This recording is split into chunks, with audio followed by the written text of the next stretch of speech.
Somos apaixonados pelo fogo, apaixonados pelo desafio de domar o fogo e usá-lo como aliado. Eu sou o Rodrigo Peters e é essa paixão e respeito que trazemos para o É Fogo, um podcast de entrevistas onde o churrasco é tratado como hobby, mercado e paixão. Ele é engenheiro mecânico, pitmaster, o primeiro campeão brasileiro e o atual capitão da seleção brasileira de American Barbecue. Ele é o Cafu do nosso American BBQ, Rodrigo Bueno. Buenas, Rodrigo. Gostei da entrada. Cafu, essa eu não esperava, hein? Buenas, né? Tem que falar o Buenas, não pode sair nada sem o Buenas, galera. Justo. Rodrigo, para quem não te conhece, como você se apresenta? Cara, mais ou menos isso que tu falou, assim, na parte do barbecue, né? Que é... Eu fui o primeiro campeão brasileiro dessa categoria, né? No primeiro campeonato que teve no Brasil, né? Organizado pela Pitmaster, que foi vamos dizer assim, a associação, a empresa que peitou, né? Para fazer esse tipo de evento, né? Nossa nova modalidade de esporte que a gente está vendo aí, né?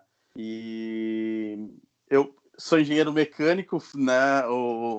Comecei a minha trajetória no churrasco já há bastante tempo, mas eu sempre falo, né, que eu sou engenheiro mecânico de base, né? Eu não tenho um background gastronômico, né? Eu tenho bem pelo contrário, até muito pouco tempo atrás, até antes de eu me envolver com o churrasco, eu era aquele cara que fugia da churrasqueira, aquele que chegava no churrasco um pouquinho mais tarde, só para não ter que espetar a carne, sabe? Aquele que foge da tarefa de fazer o churrasco. Hoje é impossível, né? Hoje, qualquer churrasco que eu vou, todo mundo quer que eu faça, né? Ninguém mais... o pessoal diz que fica com medo de fazer churrasco pro campeão, então, no fim, eu tenho que fazer churrasco sempre agora. Mas a minha introdução é mais ou menos essa: engenheiro mecânico, campeão brasileiro. Eu tive a honra de, né, junto com a primeira equipe que foi disputar fora do Brasil, ser escolhido pelo pessoal como capitão, né, dessa equipe. Era uma equipe, tu imagina que era uma equipe de capitães, né? Todo mundo que estava ali era capitão na sua equipe, então eu tinha que ser o capitão de quem está acostumado a ser capitão, então não é uma tarefa fácil, né? Mas a minha introdução é mais ou menos essa, assim, é mais ou menos isso que tu falou aí. Legal. Como é que começou a tua história com o American BBQ? Como você começou a estudar as técnicas e tal? Era tudo mato na época que você começou? Olha, já não era mais tudo mato. Tinha algumas pessoas que já estavam desbravando isso, né? A gente tem o Tossi, o próprio Botino da Churrascada, que foram um dos que começaram com isso, né? Mas na questão de conhecimento, eram muito escasso, né? Eu vou contar mais ou menos como isso tudo começou, que foi... Eu assisti um programa chamado Men vs Food, né? Então tinha o Adam lá, que era o apresentador. Ele viajava pelos Estados Unidos visitando restaurantes, né, de todos os tipos, não só de American Barbecue. Eu adorava esse programa, cara. Eu adorava, era fantástico. Não, eu não perdia um desse aí. Para mim, é um programa assim, era imperdível. Quando passava na TV, eu parava de fazer o que eu estivesse fazendo, porque eu gostava de ver os desafios que ele participava, né? Então, sei lá, ele tinha que tomar 20 litros de sorvete, ele tinha que comer um bife de 2, 3 quilos em 40 minutos, aí era desafios de pimenta, e normalmente ele ia em restaurantes de American Barbecue. Então, antes do desafio, tinha toda uma apresentação do cardápio do restaurante, o que eles faziam, como funcionava. E aquilo foi me fascinando, né? Eu dizia assim, pô, essa galera tá comendo uns negócios aí, parece tão bom, e a gente aqui no Brasil não tem essa opção, né? Naquela época existia muito pouca gente mesmo, num lugarzinhos assim do Brasil fazendo, e isso foi um pouco antes de eu começar a fazer em si, né? Porque eu olhava aquilo lá e via aquelas churrasqueiras que ele usava, que não são os pit smokers que a gente está acostumado a ver. O que ele usava lá é aquelas churrasqueiras que parece uma roda gigante, né? Tem as grades onde tu coloca a carne fica girando lá, ela chega perto do calor, sai, chega perto do calor. Então, esse tipo de churrasqueira, eu olhava aquilo e dizia, pô, mas isso aí eu não tenho como fazer, né? É muito complexo fazer um sistema para fazer isso.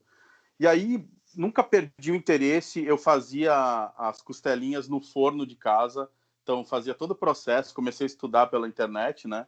Fazer todo o processo, passar dry rub, embalar, tudo isso fazendo no forno da minha casa para tentar, de alguma maneira, reproduzir aquilo que eu via na TV, né? Do que aquilo que aquele cara apresentava. E aí, depois, eu acho que foi 2000, agora eu não vou me lembrar a data, quando começou a passar, acho que foi 2014, 13, que começou a passar o Mestres Churrasqueiros. E aí no Mestre Churrasqueiros, os pitches, as churrasqueiras já eram mais simples. E aí eu disse assim, pô, eu sou engenheiro, né? Eu acho que eu consigo fazer um projeto de algo parecido com isso, né? E aí eu fiz o meu primeiro um latão, né? O meu primeiro pitch, na verdade, lembra muito mais uma churrasqueira a bafo do que um pitch, porque eu fiz uma entrada de ar, eu fiz de um lado do latão eu fazia o fogo e colocava a lenha, do outro lado eu botei uma chaminé, e aí então eu colocava a carne longe desse calor para fazer o cozimento indireto do American Barbecue e botava uma lenha para defumar. E tudo isso eu fui aprendendo sozinho, YouTube, sites, pesquisa, fiz muita pesquisa. Eu sou um grande curioso, né? E então, quando eu boto uma coisa na cabeça, eu vou tentar descobrir aquilo, sabe? E aconteceu isso com o American Barbecue. Desde que aquela, vamos dizer assim, aquela mosquito do American Barbecue me mordeu lá no Man vs Food, eu nunca consegui, até eu não consegui fazer a churrasqueira, eu não parei de tentar entender como funcionava, né? Legal. E aí você começou a estudar, começou a fazer, e no primeiro campeonato brasileiro você já foi campeão.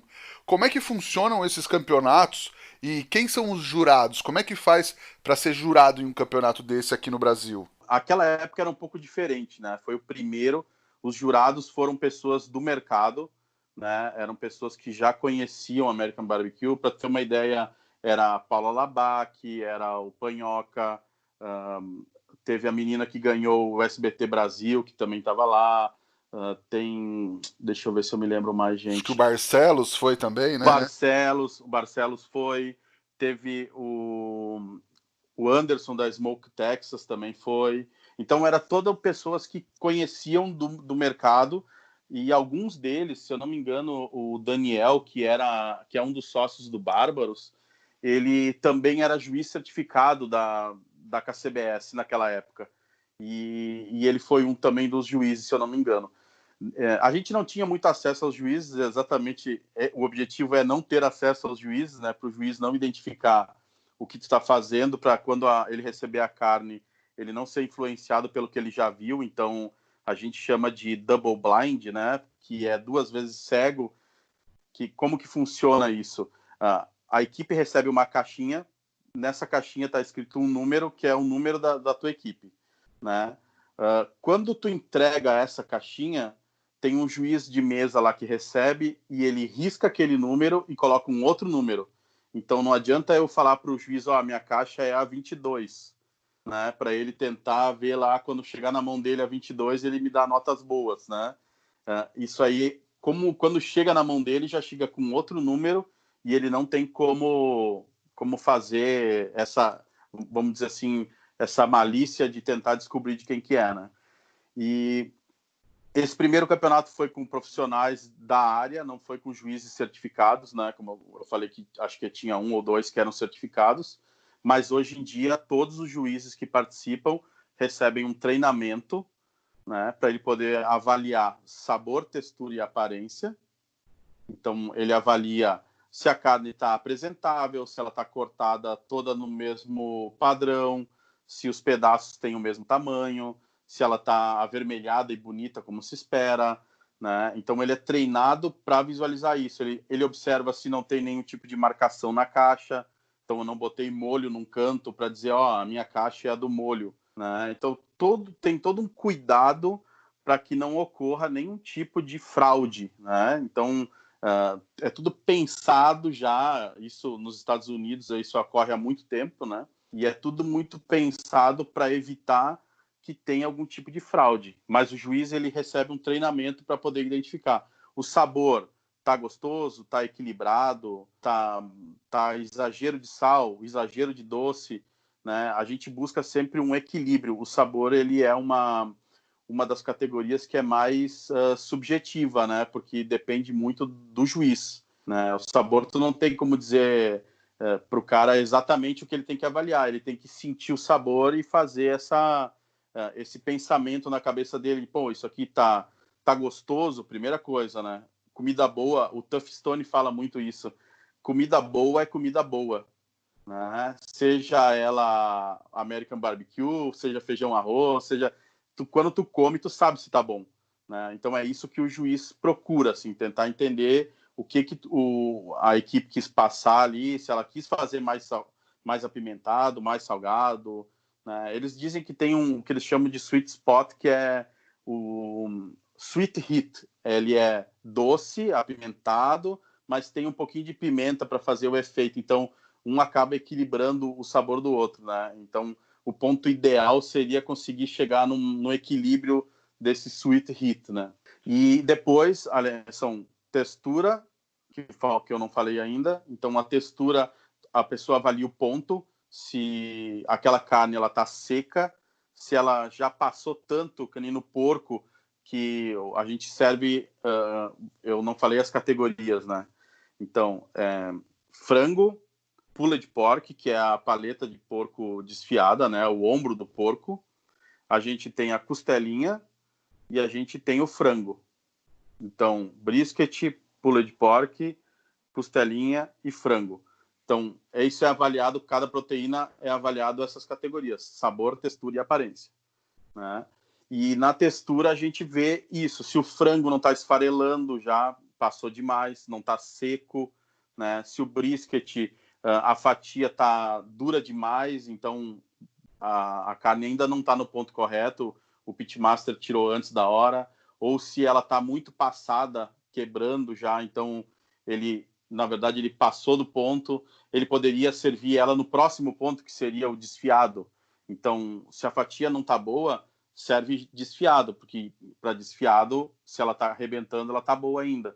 Claro, tu vai servir desfiado, esse desfiado está suculento, sabe? Então tem que ter todo esse cuidado e o juiz aprende isso no treinamento para ele poder avaliar essas categorias, né? E tem essa diferença de pontos que às vezes o pessoal fala, essa costelinha aqui não tá no ponto de campeonato. O ponto de campeonato é diferente do ponto que o brasileiro de repente está acostumado a comer, que é a costelinha já desmanchando, quase desfiando mesmo? Na verdade, sim. O ponto de campeonato, ele é o ponto que eles chamam de perfect bite, que é a mordida perfeita.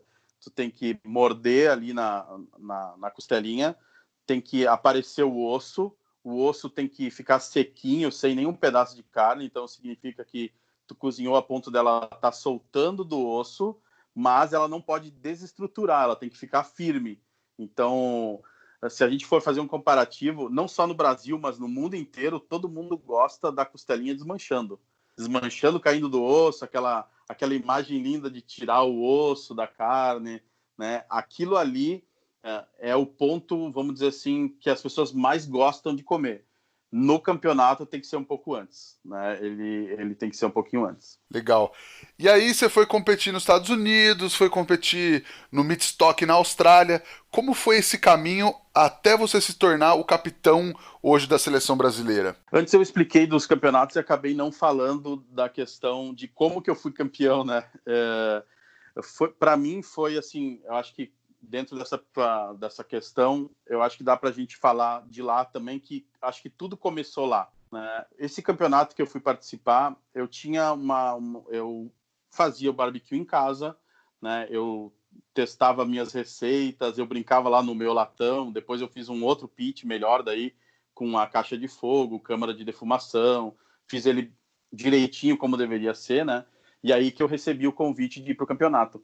E um pouco antes de ir para esse campeonato, eu fiz um curso com o Daniel Lee, que o pessoal conhece, em São Paulo, que eu fui mais para fazer esse curso, muito mais para mim saber se eu estava fazendo direito, para mim ter uma referência de sabor. Então, eu comia só o meu barbecue, eu não tinha uma referência de sabor. Então, fui lá, fiz o curso e senti que, olha, estou no caminho, pelo que eu estou sentindo aqui e pela maneira que ele está fazendo, eu estou muito parecido com o que eu estou sentindo aqui. Então, eu vi que eu estava sabe, não fazendo errado, estava no caminho certo. Logo depois surgiu a questão do Campeonato Brasileiro, né? Até eu fiquei meio nessa questão, será que eu participo, será que eu não participo, né? Desde o começo, quem me acompanhou, desde o começo foi o meu cunhado Fabian, ele tem o background de gastronomia que eu não tenho, ele morou na Itália, né? Ele trabalhou em restaurante, ele trabalhou de chefe de restaurante na Itália, então ele tinha um olhar diferente do meu. O meu era muito mais do engenheiro que estava seguindo métodos e chegando num resultado legal, mas ele tinha o lado gastronômico que ele dizia assim, não, isso que tu está fazendo aqui, cara, é muito interessante. E esses sabores que a gente está conseguindo montar aqui e que tu está fazendo, que tu está apresentando, é muito legal. Isso aqui é diferenciado. Ele me dizia sempre isso, né? E aí quando surgiu o convite para participar do campeonato, que na verdade eu respondi um questionário na internet que foi mandado em algum grupo de WhatsApp, que acho que era uma pesquisa para ver se quem estaria interessado nesse mundo, né? E aí eu recebi um e-mail depois de ter respondido essa pesquisa dizendo que iria ter o campeonato e quem gostaria de se inscrever. E eu falei com o meu cunhado, disse, será que a gente vai? Ele disse, cara, tu tem que ir, porque isso que tu tá fazendo é muito bacana, é saboroso, é diferenciado, tu foi lá, viu como é que é, tu viu que tu tá no caminho, por que não se botar à prova, né? Só que o campeonato era 1.000 e poucos quilômetros da minha cidade. Eu sou de Caxias do Sul, no Rio Grande do Sul, e o campeonato foi em Americana, São Paulo, né? Então eu tive que arrumar um reboque para mim colocar a minha churrasqueira, que a minha churrasqueira não era carretinha, ela ainda não é, né? Ela era estacionária. Eu fiz para deixar na minha casa, não para ficar passeando com ela, né? Não tinha esse objetivo no começo, né? E aí botei ela em cima de um reboque e rodamos 1.000 e tantos quilômetros ida, 1.000 e tantos quilômetros volta, né? E chegando lá foi uma coisa assim, eu até brinco, hoje são todos meus amigos, né? Que deu uma assustada assim um pouco, porque eu cheguei lá, minha churrasqueira era pequenininha, eu cheguei lá, tinha churrasqueiras gigantes, caras que eu acompanhava pela internet já, conhecia há tempo já, o Cadu Galucci, o Tabuada, né, o Léo Macedo, o pessoal da Bakeiro Smoke. Então, eram todas pessoas que eu acompanhava de longe por estar aqui no Sul, vendo aquele pessoal fazendo aquilo que eu gostava também. E eu tinha, de uma certa forma, uma admiração pelo trabalho que eles faziam. Eu disse, eu vou competir com esses caras aí agora, né? E só que eu tinha me preparado muito, assim, como eu falei, eu sou um curioso e eu gosto de me preparar para as coisas, né? E eu estudei muito mesmo. Eu vou te dizer que eu não sei quantas horas assim de estudos, eu fiz treinamentos, então eu acordei de madrugada no horário aonde eu iria botar a carne, acendi o pit de madrugada para mim sentir como é que eu ia estar de manhã na hora da entrega, para mim ver o cansaço que eu ia ter. Afinal de contas, isso era uma coisa nova no Brasil, ninguém tinha uma noção de como é que era, né? Então eu fiz todo um treinamento exatamente simulando a competição. Ainda convidei alguns amigos para ir almoçar no outro dia, essa carne que eu iria fazer, né? Então o pessoal fazia pressão ainda para gerar uma pressão psicológica, né? Então eu fui muito preparado. E eu percebi que eu estava bem preparado quando, na madrugada lá do campeonato, à noite, estava todo mundo batendo papo, conversando, e eu estava lá limpando o frango, que é o grande vilão das competições, é a limpeza do frango, né? A gente tem que tirar toda a gordura da pele do frango para que quando o juiz vá morder ela, né, aquela questão do ponto, fique a marca do dente do juiz e a pele do frango não pode ficar borrachuda. Se ela ficar borrachuda, o juiz vai morder. Quando ele puxar o frango, a pele vai ficar pendurada na boca dele. E isso, para uma nota de textura, ela te reduz bastante a nota. Então, eu tinha uma preocupação imensa de limpar. Eu fiquei praticamente das 2 horas da manhã até as 4 horas da manhã limpando 8 sobrecoxas de frango, acho que era, que eu tinha lá. Então, era um trabalho bem minucioso. A gente montou uma estrutura com luz. Então, eu virei praticamente na madrugada ali, era dentro do Bárbaros, eu virei uma atração da festa, porque todo mundo vinha lá, dava uma olhada, via o que eu estava fazendo. O que esse louco está fazendo aí, está esfregando pele de frango? E foi mais ou menos naquele momento que eu percebi que eu estava tipo, muito preparado para aquilo, sabe? Não que os outros não estivessem preparados, né? Mas eu vi que ali eu tinha aquele detalhe, talvez, que poderia fazer a diferença, né? E eu acho que naquele momento ali que eu senti que, primeiro que talvez eu estivesse fazendo algo que eu tinha alguma habilidade que eu não esperava. Sinceramente, assim, desde o começo eu fiz vários testes, fui aprendendo, fui mexendo naquilo, mas acho que naquele campeonato eu senti que eu podia, sabe? Que aquilo ali tinha uma chance de talvez eu conseguir ganhar aquele campeonato. E realmente foi o que aconteceu. A gente disputou 5 categorias, nesse caso aí, porque tinha uma carne surpresa, que foi o A100, foi a short rib, né?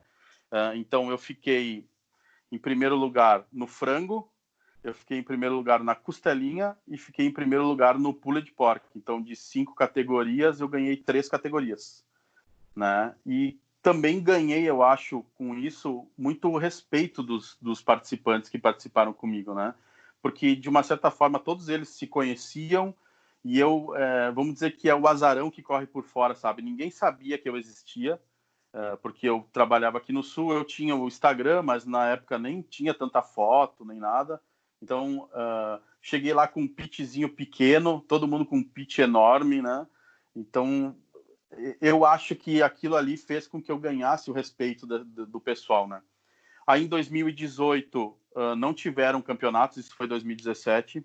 O Daniel Lee estava pleiteando essas vagas internacionais que a gente conseguiu, né? Houston e Midstock. E em 2018 ele fez um convite para a gente para todos os capitães do primeiro campeonato. Ele fez um convite perguntando se a gente tinha interesse em competir fora do Brasil, porque ele tinha uma vaga em Houston e uma vaga em Sydney, na Austrália, e se a gente gostaria de participar. Foi feita uma reunião em São Paulo, até eu fui sair daqui de Caxias de manhã de avião e voltei no final da tarde. Para ter uma ideia, eu fui só fazer essa reunião lá com eles presencial, porque eu já tinha muita vontade de continuar competindo, né? E aí ele fez esse convite, a gente convidou todos os capitães, alguns aceitaram, outros não, a gente foi em 10 pessoas.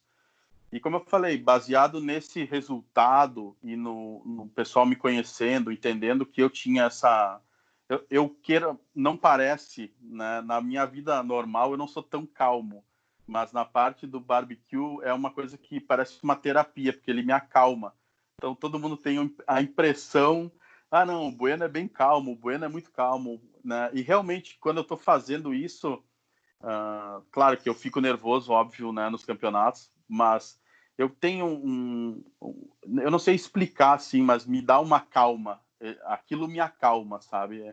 É bem uma terapia mesmo. E aí fomos para Houston, no Texas, em 10 pessoas. Eu fui o capitão, passamos bastante dificuldade no primeiro campeonato, porque a gente chegou lá, os equipamentos são diferentes dos equipamentos daqui. O nosso pitch era muito ruim, mas muito ruim mesmo, assim. Talvez até a gente não tivesse preparado para pegar o tipo de equipamento que a gente pegou, né? A gente aqui no Brasil trabalha muito com reverse flow, né? Reverse flow é um sistema de churrasqueiras, onde a fumaça sai, ela dá a volta dentro do pit e sai pela chaminé, dá a volta porque ela sai da caixa de fogo, ela vai correr todo o pit e vai sair pela chaminé que está do mesmo lado da caixa de fogo.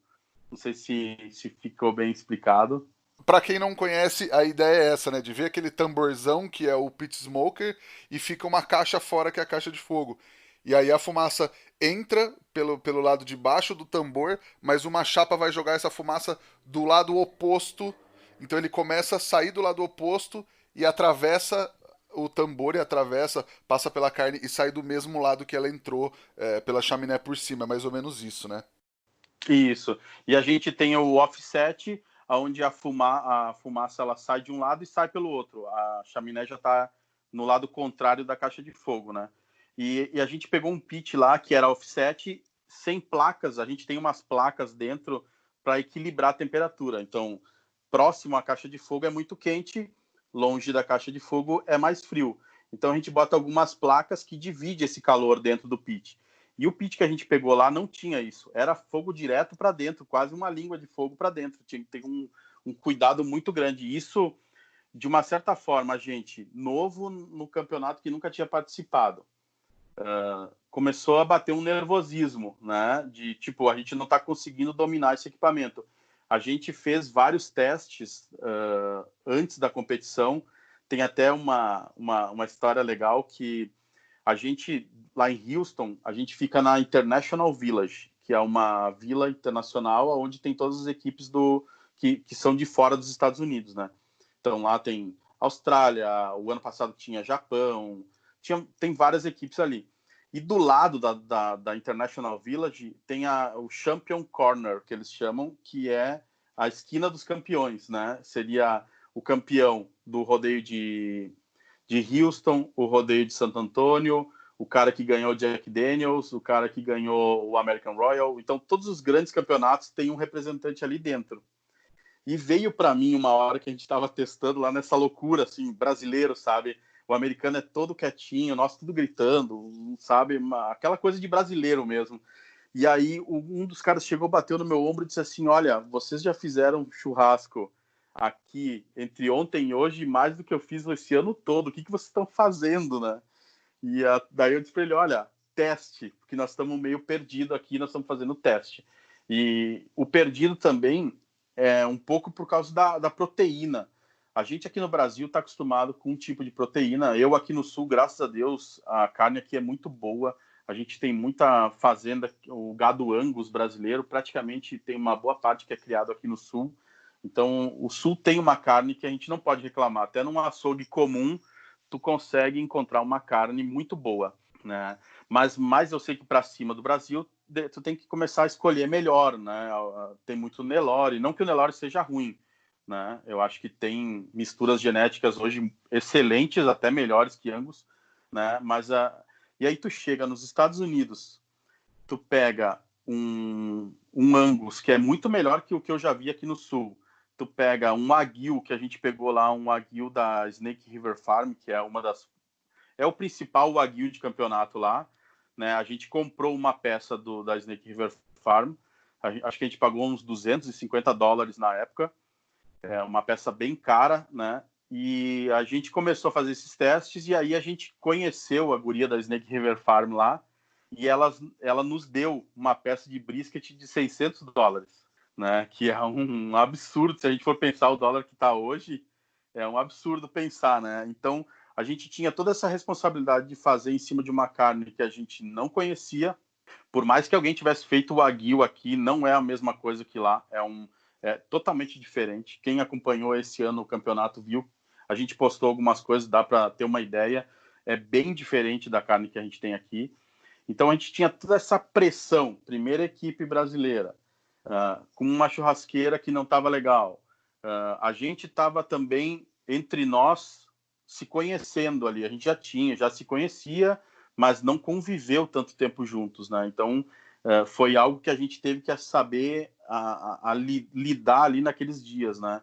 Então foi, cara, para mim assim, foi uma experiência incrível como pessoa, né? E como churrasqueiro, né? Tu conseguia atravessar tudo isso, assim, a gente teve discussões entre a gente, teve que sentar e conversar e botar as coisas no lugar, sabe? Mas foi muito legal a experiência e o orgulho de poder representar o Brasil, né? A gente, às vezes, a gente não leva em consideração, vê na TV algum atleta falando, é tão legal, nossa, que maravilhoso, e aí tu fica pensando em casa, será que é tudo isso? E realmente, quando tu começa, a gente recebia muita mensagem, quando tu começa a receber mensagem, quando tu começa a ver que, de alguma maneira, tu tá representando o teu país ali, pro pessoal do rodeio, a gente representa o país, não interessa se da onde a gente veio, o que a gente faz, a gente é o Brasil para eles ali.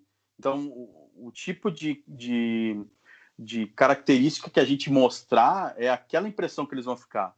E graças a Deus, o brasileiro sempre é uma festa onde está, né?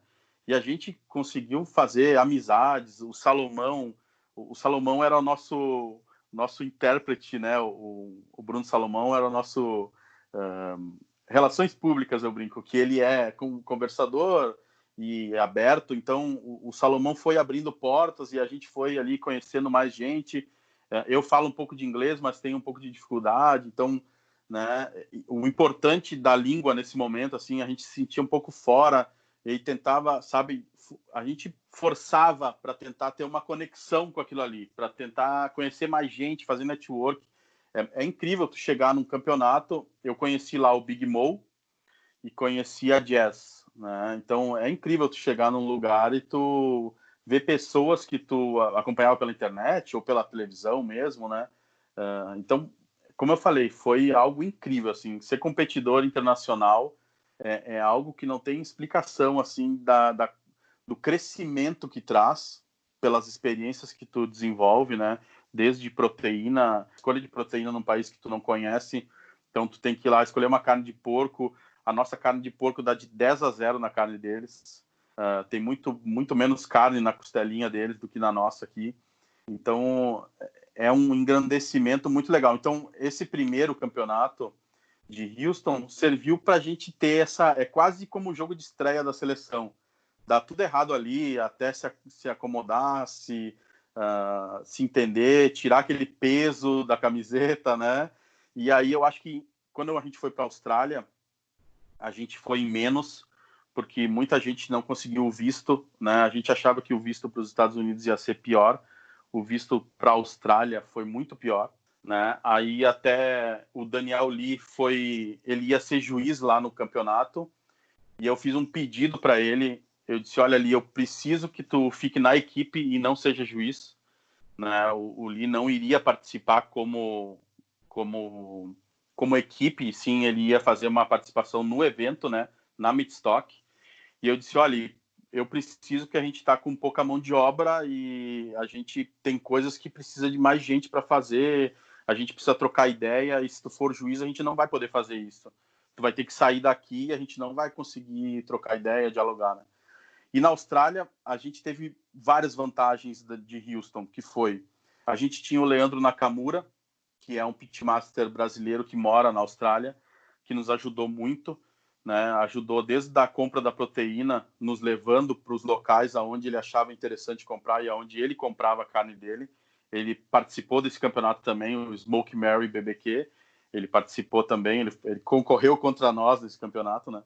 E nos ajudou muito, assim, na compra dos ingredientes. Ó, compra aqui, que aqui é bom, vamos lá comigo que eu vou com vocês. Ó, esse cordeiro aqui. Cordeiro foi uma coisa diferente, porque lá a gente no Brasil não tem cordeiro. A KCBS, né, que é uma das principais associações de churrasco do mundo, né, Kansas City Barbecue Society, não tem cordeiro. Em Houston, as categorias são um pouco diferentes, porque é uma associação local. Então, Houston, a gente tem uma sobremesa, que a gente fez um pudim, né, o ano passado, foi muito bacana, o pudim receita do Léo Macedo, e aí com um toque de todo mundo ali. A gente fez, aí tem a costelinha, a gente tem o frango, só que o frango não é sobrecoxa, no caso de Houston é um meio frango, né? Tem que entregar meio frango para o juiz, e aí eles cortam eles lá, eles se viram para dividir esse meio frango, mas tu é obrigado a entregar meio frango. E depois a gente tem o brisket, né? Que é a grande estrela no Texas, né? O brisket é a grande carne, o grande objetivo, né, do americano, principalmente do Texas, é o brisket, né? No caso, a nossa melhor colocação foi no brisket o ano passado, a gente ficou na posição 76 no brisket, né? Aí voltando para a Austrália, o Leandro nos ajudou a fazer as compras das coisas, então nos facilitou muito. Ele conseguiu um equipamento excelente com um amigo dele lá. Para ter uma ideia, era um pit smoker, né? Uma carretinha, tinha uma mesa de inox em cima, então a gente conseguia fazer todo o trabalho com as carnes nessa mesa de inox. Tinha pia com água quente, então quem saiu lá de Houston numa churrasqueira que não conseguia dominar, que a gente teve muita dificuldade de dominar ela, claro, conseguiu dominar ela, mas ela nos desestruturou psicologicamente no começo, né? Ela deu uma atrapalhada e aí chegou na Austrália, o equipamento era fantástico, então era um problema menos para se estressar, né? E E eu acho que como a gente estava com uma equipe menor, a gente também conseguiu focar mais na competição, né? A gente não tinha tanto a questão de pessoas, assim, porque é muito bom ter muita gente, só que às vezes muita gente atrapalha. E eu acho que na Austrália a gente conseguiu trabalhar melhor isso, assim, a maneira de produzir, de trabalhar ali, a gente afinou melhor isso. Aprendeu muito em Houston e afinou na Austrália, né? E aí na Austrália a gente ficou, foi incrível na Austrália o resultado, até hoje é inacreditável, assim, a gente tirou quarto lugar no pulled pork, né, no pork, né, na paleta, a gente tirou quinto lugar no brisket, a gente ficou na frente de figurões lá deles lá, a gente por um ponto não trouxe um troféu de terceiro lugar, porque o troféu ia até o terceiro lugar. A gente, por pouco, não trouxe um troféu para o Brasil do porco, né, desse pulled pork. A costelinha, a gente pegou uma costelinha bem ruim, a gente foi bem mal, assim, eram 60 equipes, a gente ficou, acho que 43 no frango. No frango não, na costelinha. O frango a gente tirou o 22º e o cordeiro, agora eu não me recordo, mas acho que foi 27º. No geral, a gente tinha uma brincadeira entre nós lá, junto com o Leandro, né, que a gente dizia assim, que a gente só queria tirar uma posição. Se a gente tirasse uma posição melhor que a dele, a gente já estaria feliz, né? O Leandro foi o campeão do frango lá, ele ganhou o frango na competição, ele ganhou um troféu lá, ganhou prêmio em dinheiro, ele foi escolhido o melhor frango da Meatstock, né? E a gente tirou 16º no geral, de 60 equipes, e ele tirou 17º no geral. Então a gente conseguiu ainda por cima o nosso objetivo, que era deixar o Leandro uma posição atrás da nossa. Que demais, cara. E, Rodrigo, quais são as atribuições do capitão? É tipo a função do capitão de futebol dentro do campo ou é mais tipo o técnico que escala o time? Olha, a escalação, na verdade, ali foi definida pelo Daniel, né, quando fez o convite, né? Eu acho que a escalação, o técnico, vamos botar o Daniel como técnico, né? Mas a função do capitão, nesse caso, acaba sendo um pouco de técnico muito mais do que um capitão dentro do campo de futebol, assim, né? Eu acho que o que eu fiz lá? Eu tinha que gerenciar conflitos, né? Que sempre vão ocorrer quando tem pessoas, tem conflitos, né? Que sejam eles grandes ou pequenos, né? Mas sempre tem alguma coisa que não pode deixar crescer, né? Tu tem que matar na raiz. Então, eu acho que a grande coisa que eu fiz foi isso, foi meio que definir para que lado cada um vai, né? Então, tu faz isso, eu vou fazer isso, o fulano vai fazer aquilo, esse aqui vai te ajudar, aquele vai fazer tal. Então, foi mais ou menos a gente... Óbvio que eu não tomei essa decisão sozinho, né? Tudo que era decidido junto. A gente sentava e meio que ia definindo quem se sentia mais confortável em fazer aquilo, né? Sei lá, se eu me sinto mais confortável em fazer a costelinha, não... Por que eu vou tirar o cara que se sente confortável fazendo a costela e botar ele fazer outra coisa? Então, eu fiz esse trabalho de gerenciar essa questão dos conflitos e direcionar cada um para uma posição. E, claro, é aquele gerenciamento de crise, né? Tipo, tem que entregar... eu me lembro que eu era o chato das lives, né? Porque tinham 2 pessoas trabalhando na proteína na mesa na hora da entrega, e as outras pessoas da equipe, você imagina que eram 10 pessoas, estavam de alguma maneira ali registrando aquilo, filmando, tirando foto, fazendo stories, fazendo, né? E eu era o chato porque eu aparecia nas lives das pessoas dizendo assim: dá licença, sai daqui, não entra lá para dentro, para fora todo mundo.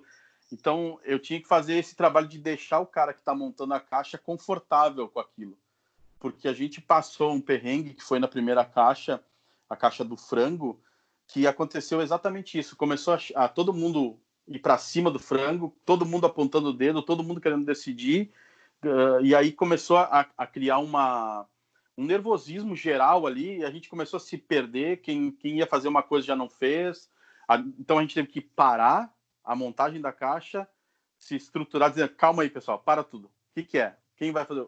Esse pedaço vai aqui, então foi. Então eu era meio que esse cara, sabe, que tinha que fazer esse controle, vamos dizer assim, né, da situação ali na hora, claro, junto com o Daniel, que estava ali, com outras pessoas, né? Eu não fiz nada sozinho, né? Tudo com a equipe, né? Mas é um pouco isso, assim, um pouco desse gerenciamento. Legal. E esse ano a equipe teve uma participação histórica, né, no último Mundial. Esse ano foi um pouco diferente dessa que eu falei aí, porque como é que funcionou?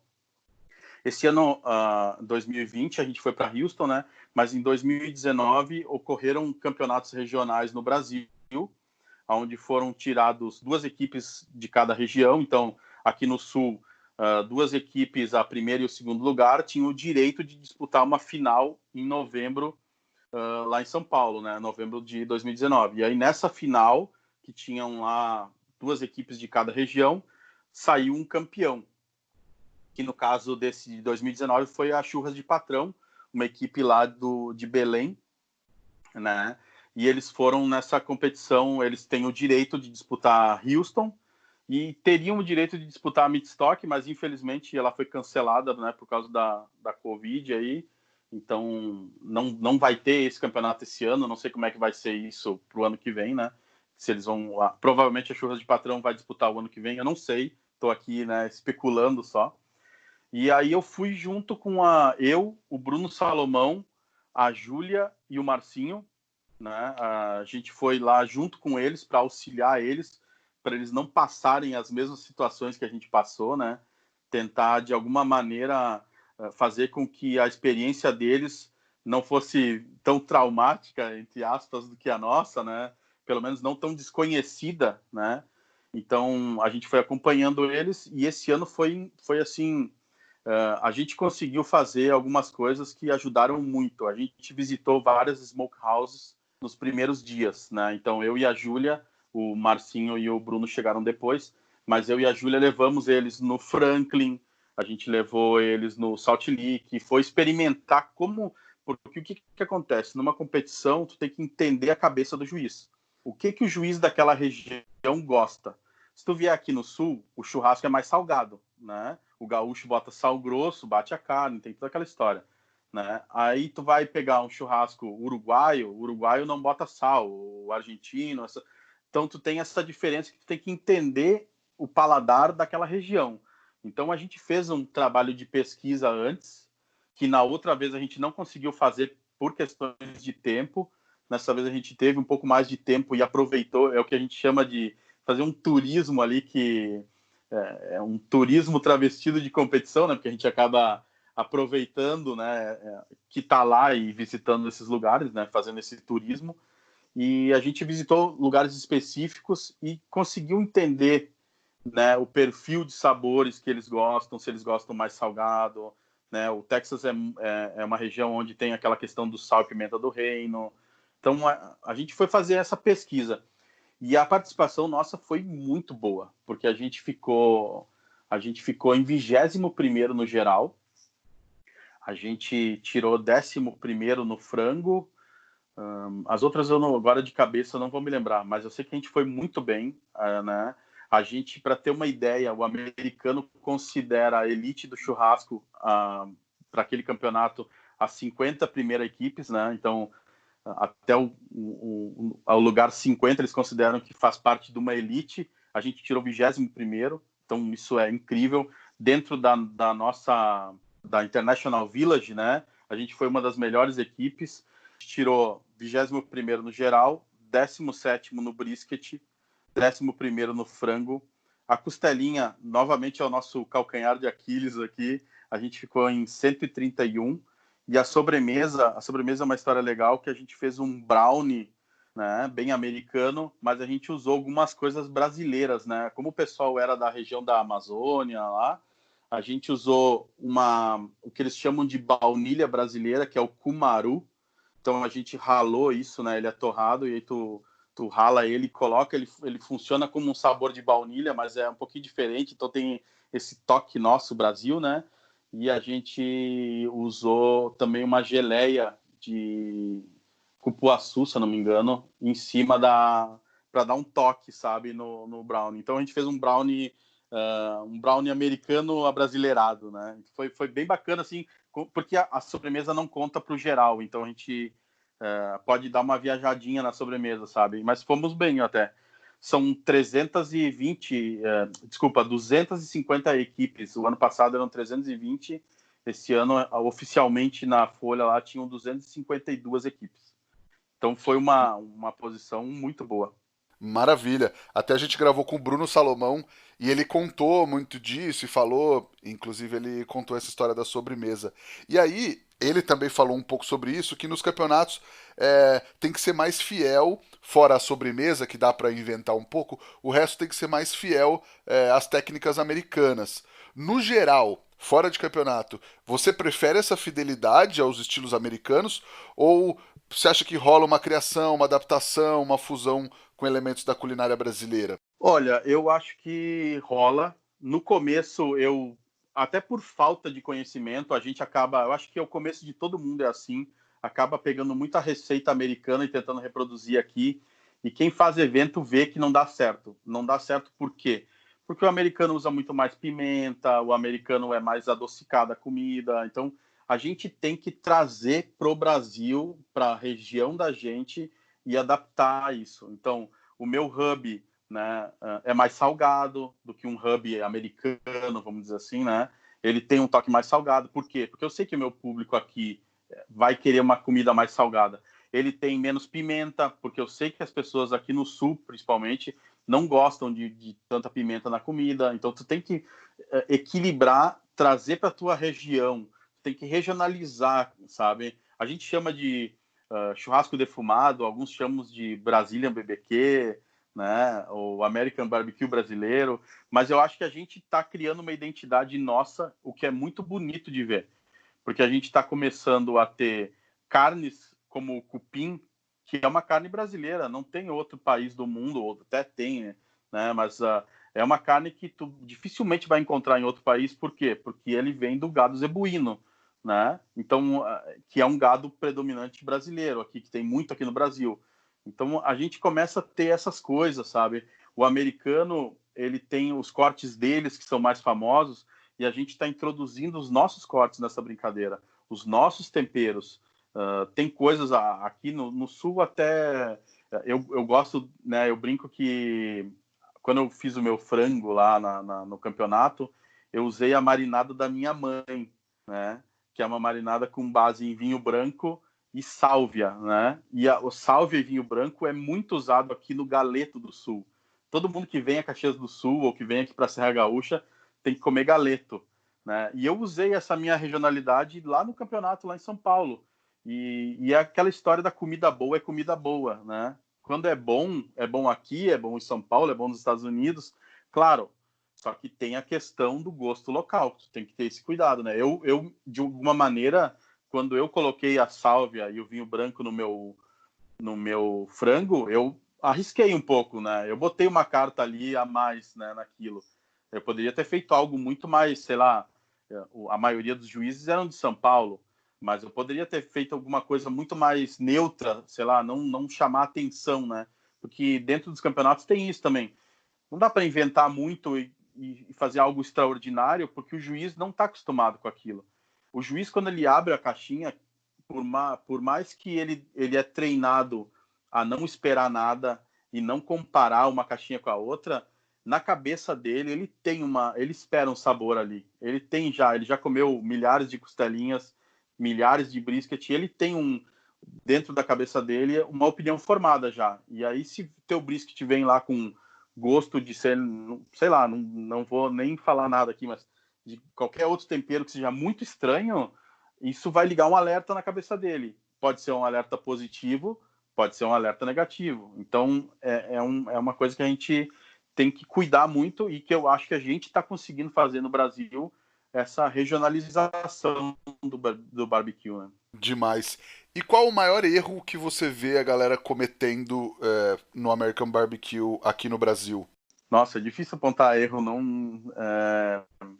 porque eu não gosto muito de fazer isso, mas eu acho que o maior erro é querer reproduzir receitas americanas, assim, na íntegra, sem mudar nada. e não estudar. Eu acho que o principal erro é querer as coisas meio que prontas, quer que alguém dê uma receita, alguém entregue um método, alguém... Eu acho que o que eu vejo muito é isso. Eu acho que o maior erro é esse. Primeiro, tentar copiar algo exatamente igual o americano faz, né? Ou até algo exatamente igual a outro pitmaster brasileiro faz. O meu hub pode funcionar muito bem aqui no Sul. Talvez ele não funcione lá em Belém, né? Tu pode pegar ele como base. Eu sempre, quando vou passar uma receita, ou vou passar uma receita principalmente de dry rub ou de tempero, molho, eu sempre digo para a pessoa fazer, dar uma assinatura dele ali. O que eu estou passando ali é só uma base, né? É para ele ter um norte, para saber de onde começar, para não sair totalmente às cegas como a gente saía lá no começo, né? A gente que não teve tanta referência. Hoje está muito bom para ser pitmaster, porque tem muita gente gerando conteúdo, tem muita gente entregando coisa no YouTube, entregando, que eu digo, entregando conteúdo, né? Entregando informação. Na minha época, eu tinha que ver vídeo em inglês, eu tinha que entender o que estava acontecendo para depois assistir, sei lá, 10 vídeos para daí chegar numa conclusão que, bom, vendo 10 vídeos, o melhor método que eu vi ali é esse método aqui. Eu vou juntar o que esse cara fez com o que esse cara fez e vou criar o meu método.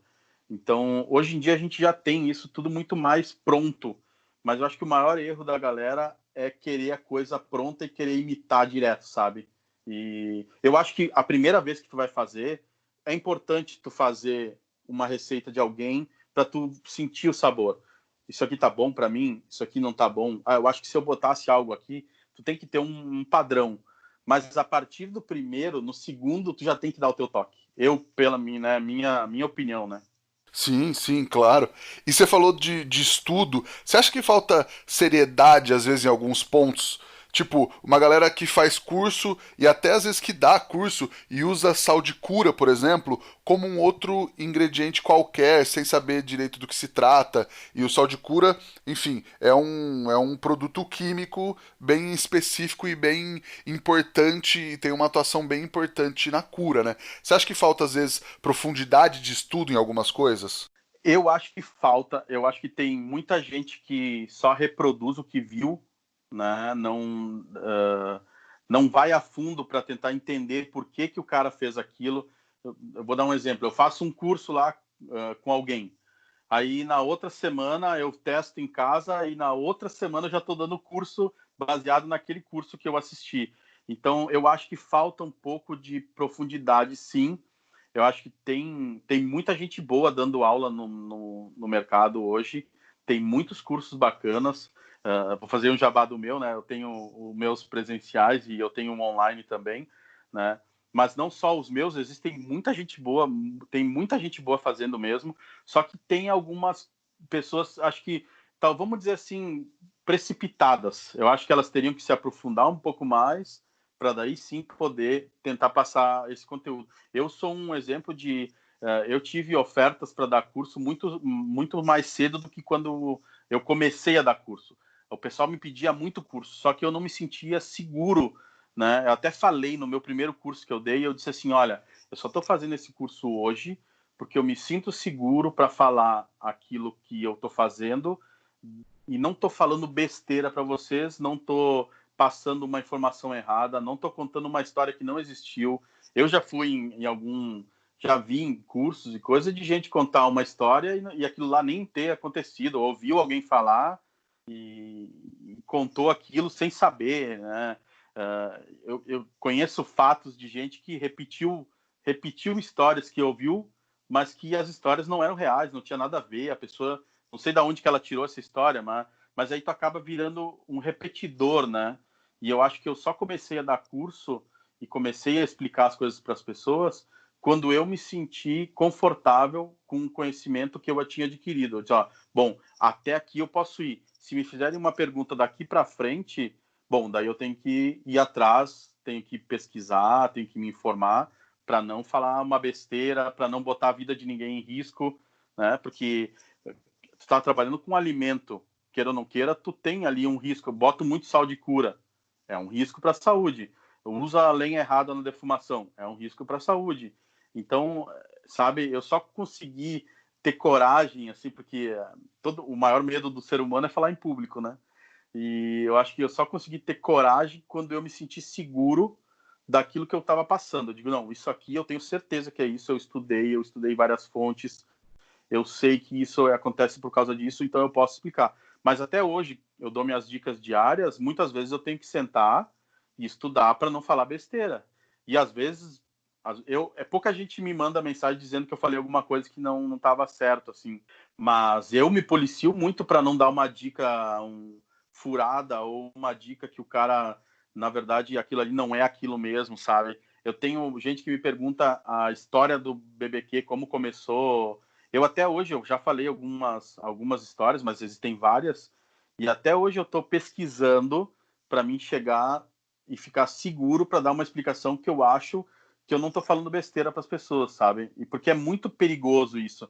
Tu assiste um vídeo no YouTube, o cara pode falar uma coisa lá, beleza, qual é a responsabilidade desse cara? Às vezes ele só falou o que ele ouviu ou o que ele acha, sabe? E aí tu vai reproduzir isso para as pessoas, a gente tem que ter uma... Eu acho que as pessoas às vezes têm que ter essa noção do perigo que tem tu dar uma informação errada para uma pessoa, né? Então, ainda tem, eu acho que algumas pessoas que teriam que se aprofundar mais e existem... Olha, eu vou te dizer que no American Barbecue, das pessoas que eu conheço que estão dando curso, eu não vejo ninguém fazendo esse erro aí de sal de cura e também não vi ninguém falar nada que seja... Mas já vi alguma coisinha pontual só. Mas é preocupante, eu acho que existem outras áreas do churrasco, né? E tem muita gente agora começando a dar aula e dar curso e às vezes não tem esse cuidado. Boa. Nós temos algumas perguntas da audiência aqui. O Tadeu Junqueira pergunta como você vê o cenário dos eventos de BBQ pós-Covid. E o François Araújo perguntou se você acha que vão ter campeonatos nacionais e internacionais ainda esse ano de 2020. Primeiro eu vou responder a respeito dos campeonatos. Hoje saiu no Instagram da Pitmaster, né, um comunicado oficial que não terão mais campeonatos no Brasil esse ano. Não vão ser feitos campeonatos no Brasil. E outra questão também é que a Churrascada hoje anunciou que a Prefeitura de São Paulo disse que não vai liberar o evento na cidade de São Paulo, ou no estado de São Paulo, enquanto não passar essa confusão toda do Covid, né? Então, a Prefeitura não vai dar um alvará para a Churrascada fazer esse evento, né? Então, eu acredito, assim, campeonatos internacionais já teve 2 ou 3, já que não teve, né? A Midstock não teve, agora o Memphis and May, que era agora em maio, não teve. Olha, é muito difícil fazer qualquer... A gente está vivendo um dia após o outro, né? Nesse negócio dessa pandemia, porque a gente não sabe... começa de um lado, começa do outro, passa num lugar, daí no outro começa... Então, eu acredito, sinceramente, que não haverão campeonatos esse ano, nem no Brasil e nem nos Estados Unidos, eu acho. Posso estar errado, mas pelo que eu tenho visto e a movimentação que eu vejo, eu recebi um e-mail da KCBS fazendo um convite para ser juiz de um campeonato em novembro. Mas eu acho que nem eles têm certeza se o campeonato vai acontecer mesmo, sabe? Eles estão se programando, caso dê para acontecer, vai acontecer. Mas eu acho que a questão de aglomerações, né, é bem delicado aí até o final do ano. Não sei. Sinceramente, é uma baita de uma pergunta que eu não saberia dizer mesmo, sabe? E acho que dos eventos, a mesma coisa, assim. Dos eventos também, eu acho que questões de aglomerações, pelo menos pelo que a gente está vendo, eu acho que talvez em algumas regiões que sejam menos afetadas, né? Aqui no Rio Grande do Sul a gente ainda tem poucos casos, né? Dependendo da região, tem quase nenhum caso.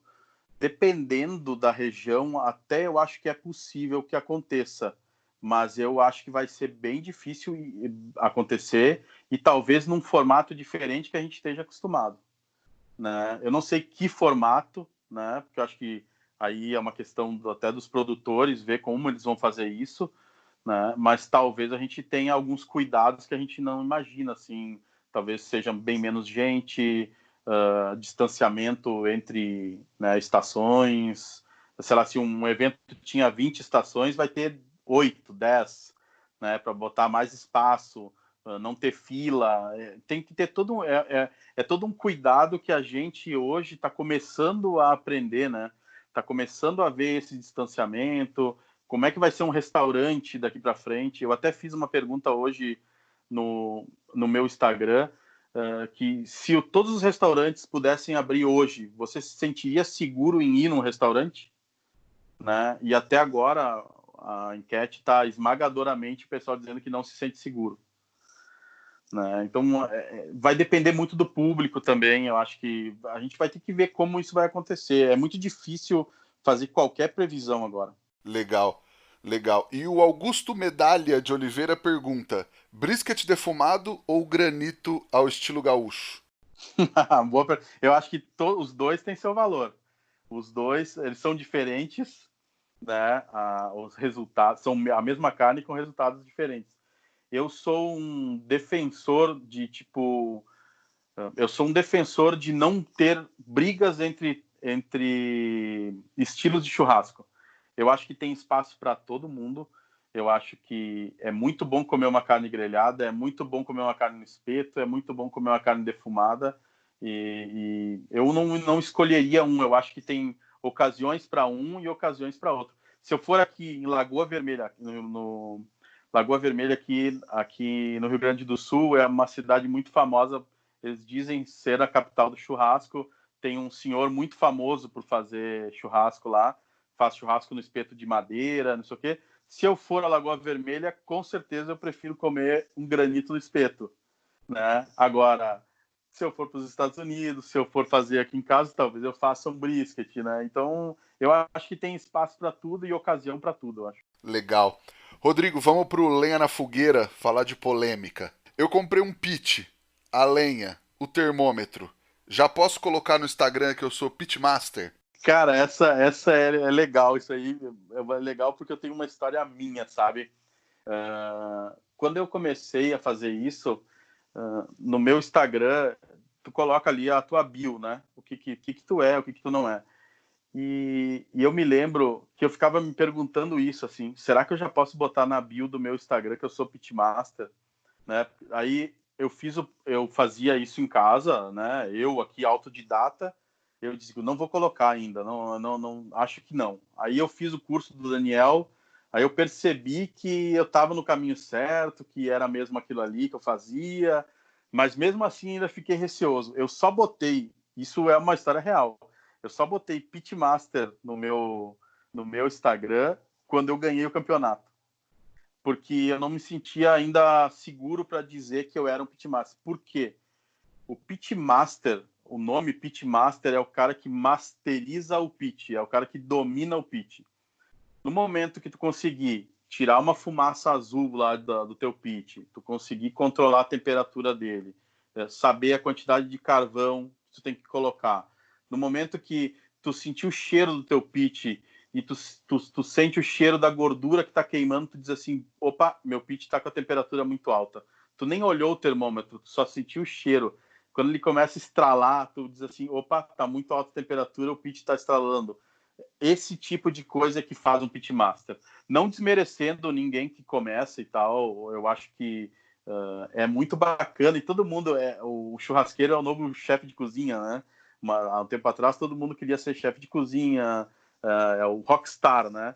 E queira ou não queira, o churrasqueiro hoje em dia ganhou um valor muito grande, né? E as pessoas têm essa coisa. Até eu vi o programa do que tu gravou com o Jimmy, e aonde fala do avental de couro, né, faca, quase a mesma coisa, assim, sabe? Se a pessoa gosta tanto e acha que deve colocar, pode colocar, é só um nome, né? Não tem nada demais, assim. Mas eu acho que para tu ser mesmo considerado um pitmaster, não quero aqui, não tenho a pretensão de ser dono da verdade, né? Mas eu acho que tu tem que pelo menos dominar ele, sabe? Conseguir estabilizar a temperatura, saber a quantidade de carvão. Acho que esse é o caminho para se tornar e poder se dizer um pitmaster. Legal. Pelo menos ganha um campeonatinho e depois você coloca no Instagram, é isso? Olha que não é fácil, hein? Vai ter muito pouco pitmaster daí. Legal. Rodrigo, e a nossa pergunta de R$ 1 milhão: o que o fogo significa para você? Cara, fogo. Eu até... É uma questão que eu tenho pensado uns tempos atrás. Eu fiz uma tatuagem de uma fogueira no meu braço, né? E isso me fez pensar muito no fogo e na minha infância, em várias coisas da minha vida, sabe? E eu acho que o fogo, ele tem várias características, assim. O fogo, ele queima, né? Então, ele queima quando precisa, ele machuca quando precisa, ele aquece, ele protege, né? Tu tá na floresta, tu vai fazer um fogo, ele motiva um cara que tá perdido no mato, consegue fazer o fogo, ele ganha ali um ânimo novo, né? Ele vai passar a noite ao redor da fogueira. O fogo, ele hipnotiza, a gente fica olhando. A Netflix tem um vídeo só de fogo para tu botar na televisão para ficar olhando, tipo uma lareira, né? Por que a lareira é tão envolvente? Por que uma fogueira é tão envolvente? Né? O fogo tem esse poder de unir as pessoas ao redor dele, de proteger, de aquecer, de machucar quando precisa. Eu acho que é isso, assim, sabe? E a questão da minha infância, eu tenho uma recordação muito legal da minha infância, que aqui no sul é frio, muito frio, né? Dependendo da época do ano. E a gente tinha um fogão a lenha na cozinha de casa, né? A gente não tinha lareira nem nada, mas tinha um fogão a lenha. E a gente sentava na frente do fogão a lenha junto com meu pai, deixava a portinha do fogão a lenha aberto, e a gente desligava todas as luzes e a televisão, né? E ficava ali olhando aquele fogo, né? Olhando como é que a madeira queima, como é que... E às vezes ainda tinha alguns dias que meu pai comprava linguicinha calabresa e a gente tinha uns espetinhos, a gente ficava assando essa linguicinha calabresa na porta ali do fogão a lenha. Isso era incrível, assim, para uma criança ficar fazendo aquilo ali era algo, sei lá, sem explicação, sabe? Hoje em dia tem o marshmallow, né? O americano tem o costume do marshmallow, mas nós, naquela época, tinha essa coisa de será que está pronta? Será que não está pronta? E ficar ali sentado, só ouvindo o fogo estralando, e ali conversando. E eu acho que o fogo tem esse poder que muito poucas coisas conseguem fazer, assim, com que as pessoas sentem na frente. Eu acho que é uma coisa muito ancestral nossa, muito... Me falta o termo agora, mas é instintivo, sabe? O fogo tem um poder assim muito grande, até difícil de explicar. E eu acho que isso mais ou menos é o que o fogo representa para mim. Pô, maravilha. Cara, tem uma receita, um truque, uma dica para passar pro pessoal que tá escutando a gente? Cara, eu tenho uma receita e eu quero dar uma dica que também tem uma receitinha no meio, sabe? A minha receita, Boa. primeiro, é o que eu chamo de sugar bacon, que é um bacon doce, né? Ele pode ser tanto feito no pitch, se for feito no pitch até tu vai conseguir dar um sabor maior de defumado, mas pode ser feito no forno de casa mesmo. Então, tu pega o bacon, tira o couro do bacon, né? Corta ele em cubinhos, aí, não cubinhos pequenos, seria um cubo, sei lá, de 2 dedos, dois dedos por 2 dedos, né? Um pedacinho, quase um quadradinho, assim, um dadinho de bacon. Aí tu pega açúcar mascavo, 4 partes de açúcar mascavo para uma parte de páprica doce. Se gostar de pimenta, pode dar um toquinho de caiena, mas se não, pode só usar isso aí. E aí tu passa esse dry rub aí de açúcar mascavo e páprica doce, passa ele no bacon, bota ele no pit aberto, né, para ele pegar a defumação, ou no forno, bota ele ali em torno de 1h30, 2 horas, para ele caramelizar por fora. Quando tu notar que ele tá sequinho, que o rub tá sequinho por fora e a gordurinha do bacon tá molinha, aí tu pega uma bandeja, coloca esse bacon lá dentro, derruba molho barbecue e mel, pode ser quase meio a meio o molho barbecue e mel, para ele ficar ali meio que melecado nesse molho, mistura bem, bota no forno ou no pit por mais uma meia hora para ele caramelizar esse exterior e tá pronto.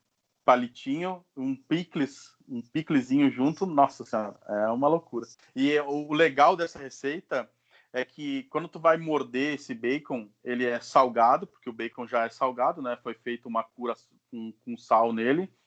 Aí, então, tu tem o doce daquilo tudo que tu colocou de doce ali, o açúcar mascavo, o molho barbecue e o mel, e aquela gordura, ela espalha todos esses sabores na tua boca. Então, é uma mistura de uma textura mole, porque a gordurinha fica mole, a carne do bacon, ela acaba ficando um pouquinho mais seca, porque o bacon vai ficar um pouquinho mais seco, então tu vai ter essa sensação do durinho da carne, o molinho da gordura, explode o açúcar com a gordura na tua boca. É muito bacana, é uma receita que eu adoro. Eu chamo de sugar bacon. E a outra que é uma dica e receita é começar, é uma campanha que eu estou fazendo, que é as pessoas começarem a usar dry rub em outras coisas, não só em American Barbecue. Pode ser só sal e pimenta do reino, como tem agora vários sais comerciais que já vêm com pimenta do reino junto, né? Então, usar no grelhado, usar sei lá, sal, pimenta, uma parte de sal, uma parte de pimenta, uma parte de açúcar demerara. Botar na carne para fazer, sabe? Esse tipo de coisa, assim, experimentar novos sabores. Mesmo quem não faz American Barbecue, comece a ter essas sensações, sabe? Se eu botar um açúcar aqui junto, o que vai acontecer? Óbvio, tem que ter um cuidado para não queimar esse açúcar, né? Dependendo do tipo de cocção que tu vai fazer. Mas tentar experimentar novos sabores, sabe? Abrir a cabeça, fugir um pouco só do sal grosso, aquela, né? Aquilo que eu falei, eu não tenho uma batalha contra isso, e eu acho errado quem tem uma batalha contra, seja o vegetariano ou contra quem come churrasco de um jeito, come churrasco. Eu acho que a gente tem que dar chance para as coisas. A abobrinha na grelha é maravilhoso, nem por isso eu virei vegetariano, porque eu fiz uma entrada com berinjela e abobrinha, né? Eu não estou desmerecendo o American Barbecue porque eu comi um churrasco de espeto, não estou desmerecendo o churrasco de espeto porque eu comi um American Barbecue. Então, tentar essas coisas novas, sabe? Num pedaço pequeno, faz a primeira vez pequeno, depois vai vendo, vai testando, começa com sal e pimenta do reino, depois bota o açúcar, depois bota a páprica, depois bota alho em pó, sabe? Quanto mais repertório tu criar, quanto mais coisas tu experimentar, melhor tu vai cozinhar, tu vai fazer churrasco, tu vai fazer várias coisas. Quanto mais repertório sensorial tu tiver, melhor tu vai conseguir definir o que usar, quando usar, como fazer. Então, essa é uma dica que eu digo assim, abra sua cabeça para experimentar outros sabores nas carnes. Legal.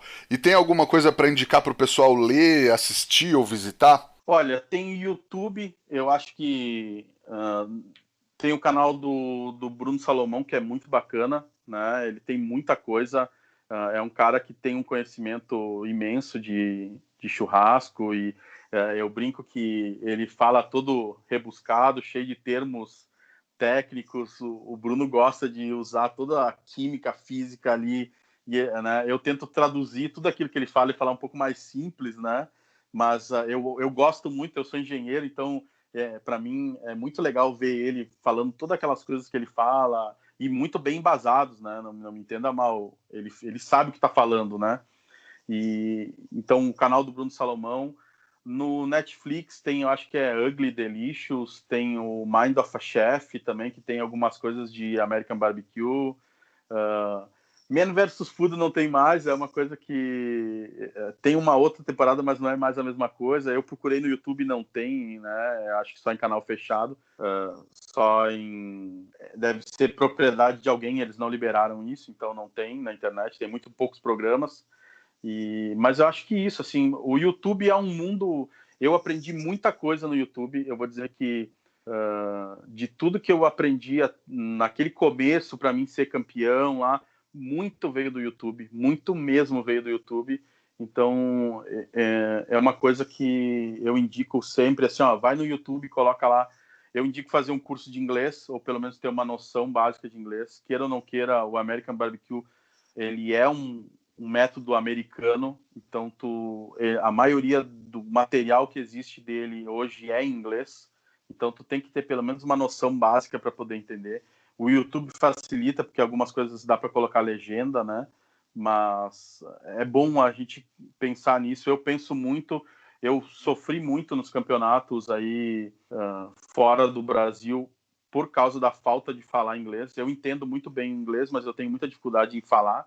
Quem me ajudou muito esse ano foi o Bruno Salomão e a Júlia Carvalho, que foram juntos. A Júlia fala muito bem inglês também, então a gente acaba participando da conversa, pede uma ajuda, vai, sabe? Porque esse network que a gente faz fora, se eu tivesse que dar uma dica única para quem quer participar de campeonatos, comece um curso de inglês, porque o network que a gente faz lá fora, que as pessoas que a gente conhece, sabe? Na Austrália eu conheci o Chef Tom, ele ficou ali atrás quando eu estava fazendo a limpeza das carnes, né? Eu falei do Big Mo, falei da Jazz. Esse ano eu conheci muito mais gente desse mundo de churrasco, conheci a Diva Kill e outras pessoas, e o próprio Tough Stone, que veio ao Brasil, e tu poder dialogar com essas pessoas, por pior que seja, ou do jeito que tu consiga, eu acho que vale muito, sabe? Uma das coisas que eu boto como meta agora é melhorar o meu inglês, exatamente para mim poder... Pô, eu tive a oportunidade de bater um papo com o Tough Stone e fiquei gaguejando porque eu não sabia falar inglês direito. A mesma coisa serve para outros, sabe? Então, é muito importante, a gente perde muita coisa quando a gente não fala inglês, né? Parece um negócio meio educacional, mas eu acho que é bem importante para esse nosso mundo de churrasco americano. Queira ou não queira, os ídolos, eles são americanos, e a gente nunca pensa isso, eu vou ter a oportunidade de ver esse cara. Eu tive a oportunidade de ver pessoas e não consegui falar com elas por falta do inglês, sabe? E frustra um pouco, tô nos Estados Unidos, tô na frente do cara que eu acho muito legal, que eu acompanho o trabalho, e eu não consigo ter um diálogo, sabe, legal com ele. Eu me viro, mas não é uma coisa fluida. Então, eu acho que isso é importante também. Eu acho que, além dessas coisas que eu falei, eu acho que um curso de inglês é muito importante. Maravilha. Rodrigo, quem quiser te achar nas redes sociais, como faz? Eu tô no Instagram, BBQ Bueno. Todo dia eu dou uma dica de churrasco. Eu dou mais voltado a American Barbecue, mas eu falo um pouco de tudo, né? Então eu tento meio que pegar o momento. Eu tinha muitas coisas anotadas e esgotou minhas coisas anotadas. Hoje eu falo tudo, eu continuo pesquisando, e aí eu falo muitas coisas que estão acontecendo no momento. Então falei sobre teleentrega, falei sobre umas outras, né, delivery, esse tipo de coisa. Então, BBQ Bueno no Instagram, BBQ Bueno no Facebook, né? E eu tô com um projeto do YouTube, mas eu ainda não consegui startar. Eu já tenho o canal lá, mas ainda não tem alguns vídeos só da viagem de Houston, da viagem da Austrália. Então, quem quiser já ir se inscrevendo, tem o YouTube também. Legal. O nosso Instagram é o @efogopod, o meu é o @rodrigopeters_, e o nosso e-mail é o efogopodcast@gmail.com. Manda esse podcast pros amigos, já marca a galera, vê quem precisa ouvir esses papos, ajuda a gente a espalhar a palavra do fogo. Rodrigo, brigadão, cara, foi maravilhoso o papo, tenho certeza que a galera gostou muito. Cara, eu que agradeço, eu sou um ouvinte assíduo de podcast, né? E para mim estar participando é muito legal, assim. Eu estou muito feliz mesmo em poder estar dividindo aí com o pessoal um pouco dessas experiências, né? Acho que foi uma das coisas que me motivou a começar a dividir material na internet, foi exatamente dividir isso para mais gente poder vir para esse mundo. Legal. E para todo mundo que nos ouviu até agora, muito obrigado e até a próxima semana. Tchau. Um abraço.